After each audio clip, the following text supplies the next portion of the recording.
Setiap bulan ada satu momen yang ditunggu-tunggu hampir semua orang, tanggal gajian.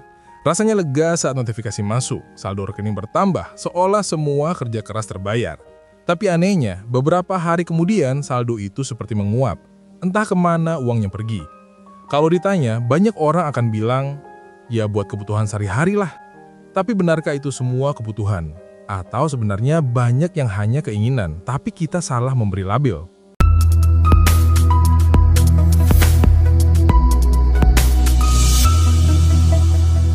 Inilah masalah besar di era modern. Kita sering bingung bedain kebutuhan dan keinginan. Hasilnya, dompet terus nangis, meski penghasilan naik.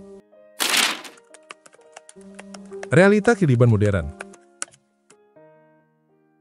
Di era sekarang, batas antara kebutuhan dan keinginan makin kabur. Algoritma sosial media tahu kelemahan kita, memunculkan iklan barang yang bikin kita merasa harus punya.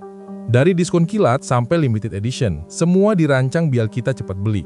Akibatnya, keinginan sering menyamar jadi kebutuhan, dan tanpa sadar kita terjebak lingkaran konsumsi yang gak ada habisnya.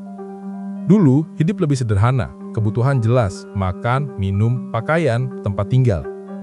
Sekarang, teknologi dan media sosial bikin batas itu kabur. Definisi dasar. Kebutuhan, sesuatu yang wajib ada agar kita bisa bertahan hidup dengan layak. Hal-hal yang wajib terpenuhi agar kita bisa hidup dengan layak. Minum bergizi, tempat tinggal yang aman, transportasi untuk aktivitas, pendidikan, kesehatan. Keinginan, sesuatu yang membuat hidup lebih nyaman atau bergengsi, tapi tidak krusial untuk bertahan. Hal-hal yang membuat hidup lebih nyaman, lebih gaya, atau lebih terlihat keren, tapi tidak krusial. Nongkrong di kafe kekinian, ganti HP setiap tahun, beli baju hanya karena lagi tren, liburan impulsif tanpa perencanaan. Kebutuhan menjaga kita tetap hidup, keinginan menjaga kita tetap merasa hidup. Masalahnya ada saat keinginan mendominasi kebutuhan. Ilustrasi kehidupan sehari-hari. Bayangkan kamu baru gajian, kamu lapar, lalu beli nasi goreng 20.000. Itu kebutuhan. Tapi setelah itu kamu pesan kopi susu 50.000 karena lagi viral di TikTok. Itu keinginan. Dua-duanya bikin kenyang, tapi efeknya beda. Yang pertama menyelamatkan perut, yang kedua menyelamatkan ego. Dan seringkali ego jauh lebih mahal. Dampak kalau salah bedain. 1. Hidup gaji ke gaji. Setiap bulan nunggu tanggal gajian kayak menunggu oksigen. 2. Utang konsumtif. Cicilan kartu kredit atau paylater penuh barang gak penting. 3. Stres finansial. Kerja keras setiap hari tapi saldo selalu habis. 4. Penyesalan. Barang-barang yang dulu dibeli sekarang jadi pajangan. Data dan fakta nyata. Survei OJK tahun 2022 menemukan bahwa 55% masyarakat Indonesia kesulitan menabung karena pengeluaran konsumtif. Sementara menurut World Bank, literasi finansial di Indonesia baru 38%. Artinya, mayoritas orang belum bisa bedain mana kebutuhan, mana keinginan. Inilah kenapa banyak orang kerja keras tapi merasa nggak pernah cukup. Cara praktis bedain kebutuhan dan keinginan. Pertanyaan kunci. Kalau aku nggak beli ini, apa hidupku berhenti? Kalau jawabannya tidak, berarti itu keinginan. Durasi manfaat.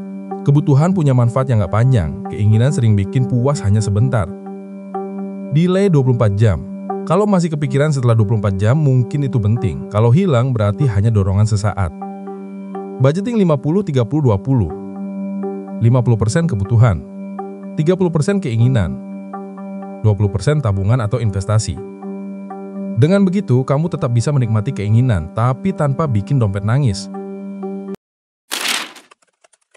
Ilustrasi lebih dalam. Kita ilustrasikan dua orang dengan gaji sama, misalnya 5 juta per bulan. Orang A fokus ke kebutuhan, bayar kos, makan, transportasi, tabungan. Orang B anggap semua diskon online sebagai kebutuhan. Akhir bulan, orang A masih punya sisa untuk ditabung.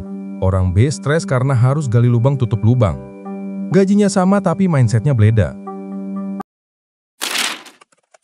Revolusi pola pikir. Belajar bedain kebutuhan dan keinginan bukan berarti menolak kesenangan. Justru ini cara agar kita bisa menikmati hidup tanpa rasa bersalah. Kalau kebutuhan sudah aman, keinginan bisa jadi hadiah buat diri sendiri. Tapi kalau di Bali, hidup akan penuh kekhawatiran. Tips psikologis mengendalikan keinginan. Kenali pemicu, bosan sering bikin belanja impulsif. Buat daftar belanja, sebelum buka e-commerce catat apa yang benar-benar diperlukan. Hindari FOMO. Ingat, barang limited edition bukan berarti kamu harus punya. Bangun kebiasaan kecil, simpan 10% penghasilan sebelum belanja apapun. Pelajaran yang bisa kita ambil. Kebutuhan membuat hidup bertahan. Keinginan membuat hidup berwarna. Salah porsi bikin dompet nangis. Keuangan sehat butuh kesadaran, bukan penghasilan besar.